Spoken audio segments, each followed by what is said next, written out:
அநாதி தேவனாகிய இயேசு கிறிஸ்துவின் இனிய நாமத்தினாலே உங்கள் அனைவரையும் வாழ்த்துகிறேன். இன்று அர்மகதோனில் வரவிருக்கும் யுத்தத்தை குறித்து நாம் தியானிக்கலாம். இயேசு கிறிஸ்து தனது மணவாட்டியை பரலோகத்திற்கு அழைத்து செல்ல வரும்போது அவர் மத்திய ஆகாயத்திற்கு மட்டுமே வருவார் என்ற உண்மையை நாம் அனைவரும் அறிவோம்.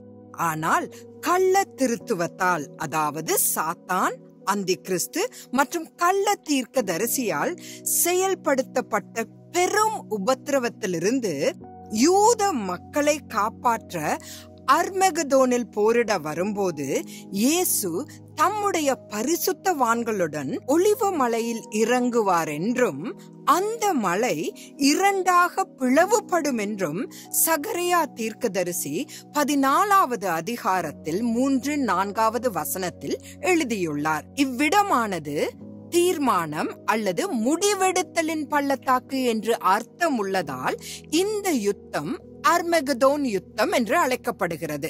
சரி, இந்த இடத்தில் எல்லா ஆவிகளுக்கும் ராஜாவாகிய இயேசு கிறிஸ்துவுக்கு எதிராக மாம்சமான மக்கள் போராட முடியுமா என்று நீங்கள் நினைக்கலாம். இங்கே உத்தமத்தின் தேவன் இந்த போராட்டத்தில் அனைத்து பொல்லாத மாம்சத்திற்கும் ஒரு முற்றுப்புள்ளி வைக்க முடிவு செய்வார்.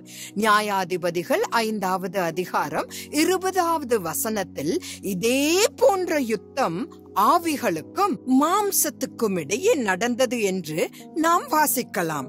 ஏற்கனவே ஒரு முறை இது பழைய ஏற்பாட்டில் நடந்திருக்கிறதென்றால் அது புதிய ஏற்பாட்டிலும் நடக்க முடியும் என்று அர்த்தம்.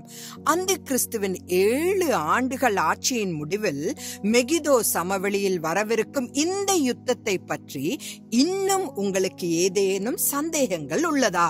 தேவனுடைய பிள்ளைகளாகிய நாம் அவரோடு கூட அந்த பரிசுத்தவான்களின் கூட்டத்தில் இருக்க போகிறோமா, அல்லது தேவனுக்கு எதிராக இருக்கும் இந்த பொல்லாத மக்களின் கூட்டத்தோடு நாம் நிற்க போகிறோமா? சற்றே சிந்திப்போம், செயல்படுவோம். மாரநாதா.